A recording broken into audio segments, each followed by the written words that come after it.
Olá pessoal, estamos aqui com a aula 15. Queremos tratar a relação e a influência da religião no meio social. Para que entendamos bem esse assunto, é importante salientar o conceito etimológico, ou seja, a origem da palavra que originou o termo religião.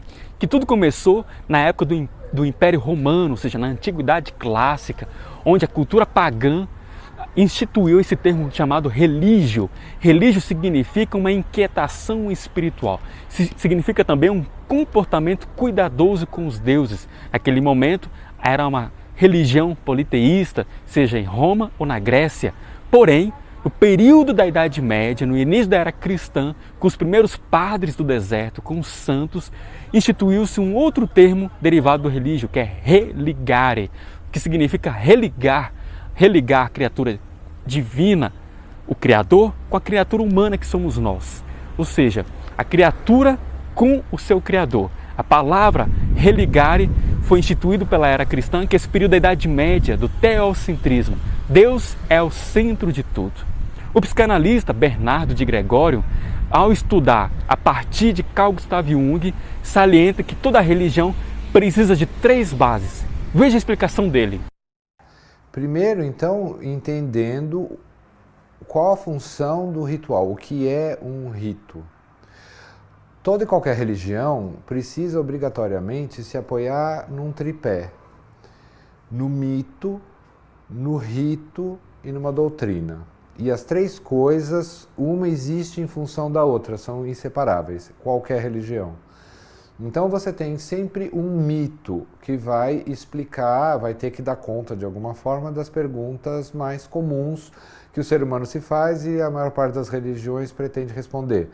Que é, de onde viemos, que lugar é esse aqui que a gente está, para onde nós vamos? Esse onde nós vamos pode incluir depois da morte, o que é isso aqui? Bom, vocês viram, a partir da explicação do psicanalista Bernardo de Gregório, que toda religião precisa de mito, precisa de rito e precisa de dogmas. E é interessante observar que durante toda a história da humanidade, mesmo aqueles que não estavam necessariamente vinculados a uma instituição religiosa, tiveram necessidade espiritual de se conectar, de se religar a Deus. Um deles, por exemplo, é o escritor russo Dostoiévski, de tradição cristã ortodoxa, que é a Igreja Católica Oriental.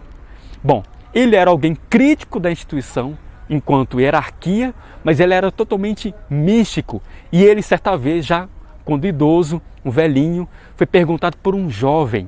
Ele era um escritor renomado, conhecido, e um jovem pergunta para ele: Dostoiévski, o que você mais buscou em toda a sua vida? E ele responde: bom, meu jovem, eu busquei em toda a minha vida a verdade. Em dado momento eu encontrei a verdade em Cristo. Nele eu vejo o caminho, a verdade e a vida. Mas se alguém me dissesse que Cristo não é a verdade, tudo bem, eu abro mão da verdade e fico com Cristo. Isso significa uma entrega mística, uma entrega total numa fé ao mistério do sagrado. Posteriormente, um contemporâneo de Dostoiévski, o escritor Tolstói, que escreveu Ana Karenina, por exemplo, ele também tem um livro chamado Uma Confissão, que é relatos pessoais da sua vida espiritual. E Wittgenstein, no século XX, um importante filósofo do pensamento lógico, lendo a vida de Tolstói, ficou impressionado e diz a seguinte frase no Tratatus Lógico-Filosóficos: sobre aquilo que não se pode falar, deve-se calar. O que significa isso? O que Wittgenstein quis dizer? Que diante do mistério do sagrado, as palavras não conseguem defini-lo.